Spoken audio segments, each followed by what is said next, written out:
Olá, alunos do terceiro ano, estamos aqui agora para a correção da nossa atividade de biologia da semana passada. Na semana passada, nós fizemos uma revisão de alguns conteúdos abordados no primeiro semestre, certo?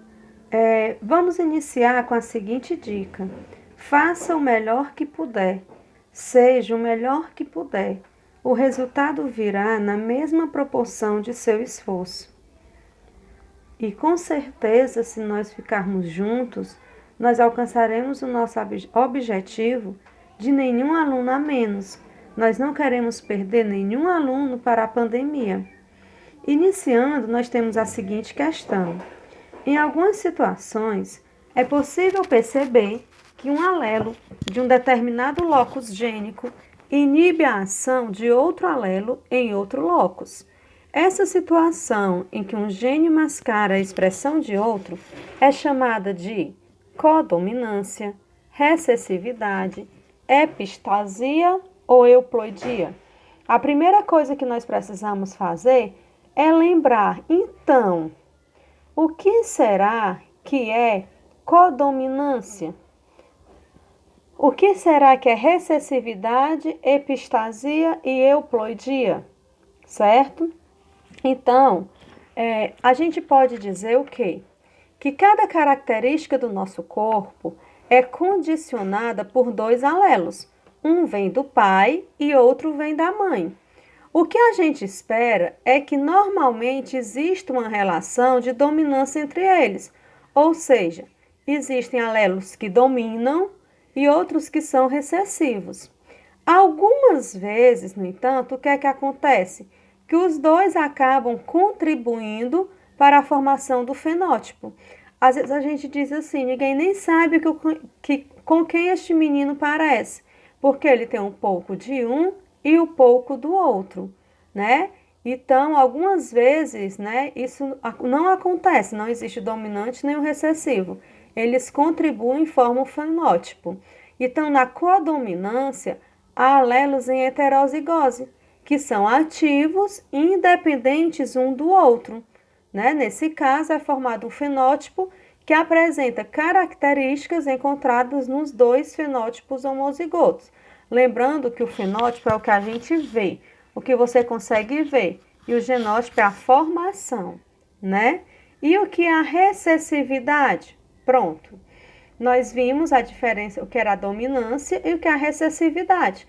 Eu tenho ali aqueles dois alelos e às vezes um domina sobre o outro. Pode ser tanto do pai como da mãe. Então, qual é o recessivo, né? O que é a recessividade? São alelos, que diferentes.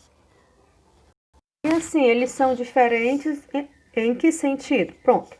Eles só se apresentam, A gente só se apresenta quando o indivíduo, ele é homozigoto, certo? A herança ela é dita recessiva, quando determinada característica só se expressa em homozigose, quando o indivíduo ele é homozigoto para aquela característica, ok?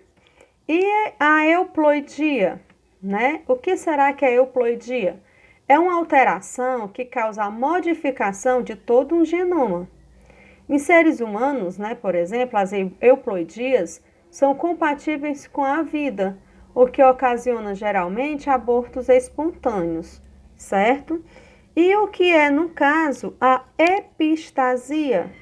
O que seria a epistasia? A epistasia é a situação em que um gene, ele mascara a expressão de outro. O gene que inibe, ele é chamado de epistático, e aquele que é inibido é chamado de hipostático. Então, nesse item, a resposta correta é a opção C, epistasia, ok? Vamos agora para a segunda questão, que diz o seguinte: analise as alternativas a seguir e marque aquela que explica corretamente o significado do termo heterozigoto. Heterozigotos são indivíduos que apresentam diferentes alelos. B. São indivíduos que possuem o mesmo alelo em um mesmo locus e em cromossomos homólogos. C. São indivíduos que apresentam alterações cromossômicas em todo o conjunto cromossômico. E D. São indivíduos que apresentam alelos diferentes em um mesmo locus e em cromossomos homólogos. Aí nós temos que lembrar novamente os heterozigotos, os homozigotos, né? Então, gente, os heterozigotos, eles possuem alelos diferentes. E esses alelos diferentes, eles se encontram na mesma posição de cromossomos homólogos. E lembrando, né, que os cromossomos homólogos são aqueles cromossomos que são pareados entre si. E são semelhantes e eles formam um par, certo? Nesse caso, a alternativa correta será a letra D. Terceira questão. Alguns genes só se expressam quando aparecem em homozigose. Esses genes são denominados de quê? Pronto. Aí nós já sabemos o que é dominante, o que é condominantes, epistáticos e recessivos. Para responder a essa questão, gente, a única coisa que você vai precisar lembrar é do conceito, desses 4 conceitos que eu até já comentei anteriormente.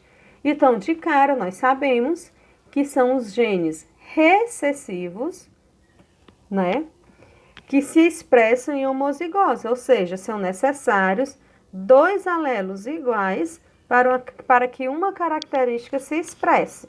A resposta será o item D. Na quarta questão, diz o seguinte, Universidade Estadual da Paraíba. Sobre o vocabulário genético, associe corretamente. Aqui é uma questão de conceitos, ok? O que será o genótipo, fenótipo, gene e heredograma? Ó, né? Aí ele diz o seguinte, é a montagem de um grupo familiar com o uso de símbolos, também conhecido como genealogia, mapa familiar ou pedigree. Nesse caso, nós temos aqui o quê? Um heredograma. Vamos ver aqui os conceitos, ó. Heredograma é a montagem de um grupo familiar com o uso de símbolos, também conhecido como genealogia, mapa familiar ou pedigree.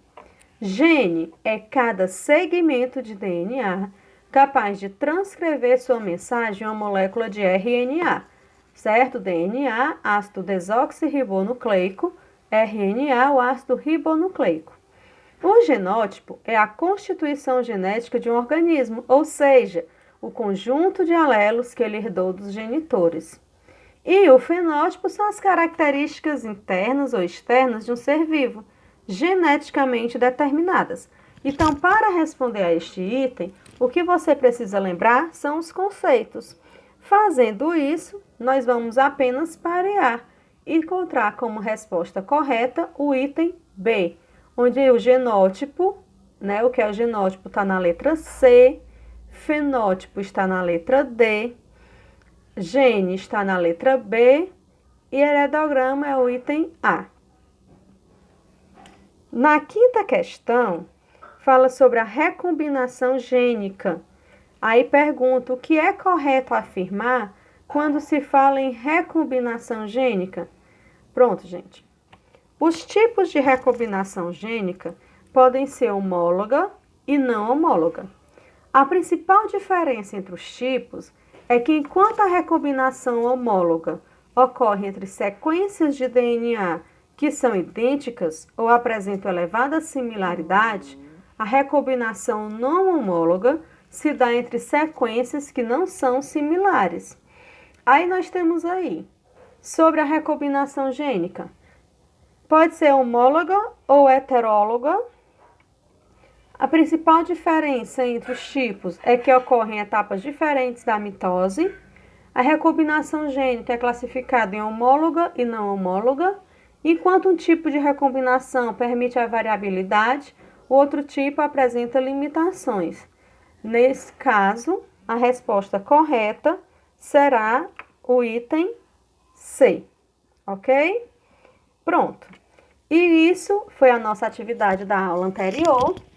certo? Espero que vocês tenham respondido corretamente, tenham acertado. Bons estudos e até mais!